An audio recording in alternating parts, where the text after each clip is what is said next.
Hello everyone, I'm Xiao Yang. Today I'm making a classic home-style dish, sweet and sour pork tenderloin. This is also in response to a fan's request how to make it at home so it doesn't turn out soft or soggy but stays crispy and crunchy. Today I'll show you how. First, choose a proper piece of pork tenderloin. There are only these two cuts on a pig, and they're the most tender parts.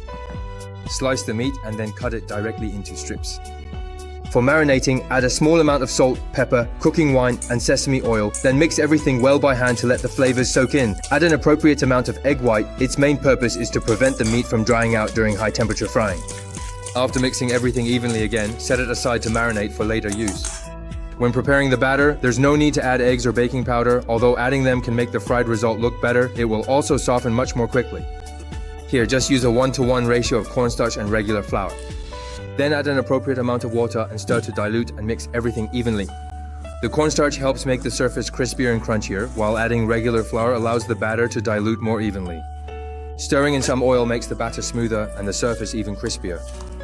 The finished batter should be evenly mixed, flow smoothly, and be slightly thick. That's the standard.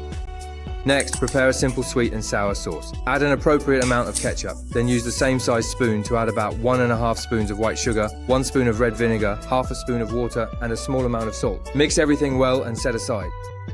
Heat oil in a wok until it's at medium temperature, then add the pork tenderloin to fry. You don't need to add the pieces one by one when frying. Just grab a handful and gently shake them apart into the wok evenly. With this kind of batter, the surface will turn out especially crispy without becoming overly puffy.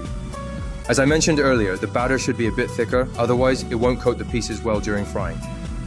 Once everything is in the wok, use a skimmer to separate any pieces that are sticking together and to remove any excess batter crumbs.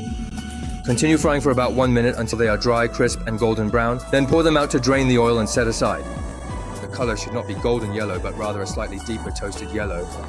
Listen to the sound it makes. This is the effect you want to achieve. Leave a little oil in the wok, pour in the pre-mixed sweet and sour sauce, and heat it until it thickens. There's no need to add a starch slurry. Adding a starch slurry will cause the sweet and sour pork to become soggy more quickly. Right before finishing, add a bit of clear oil to enhance the shine, then add the pork strips to the wok. Quickly toss everything together until evenly coated, then immediately plate and serve. Take a look at how it looks when plated. Are you satisfied with this result? There's a thin layer of sweet and sour sauce coating the surface, but it's not overly sticky or thick like it would be if you added a starch slurry. This method keeps the sweet and sour pork from getting soggy or collapsing for a long time, and it won't clump together from being too sticky. Even the last few pieces you eat will still be dry, crispy, and crunchy. Although the effect after adding the starch slurry doesn't last very long, I still recommend you try this method. It will definitely surprise you. Alright, that's it for today's video. Short but sweet. Thank you all for watching. I put my heart into every dish. If you find this method truly reliable, be sure to follow for more.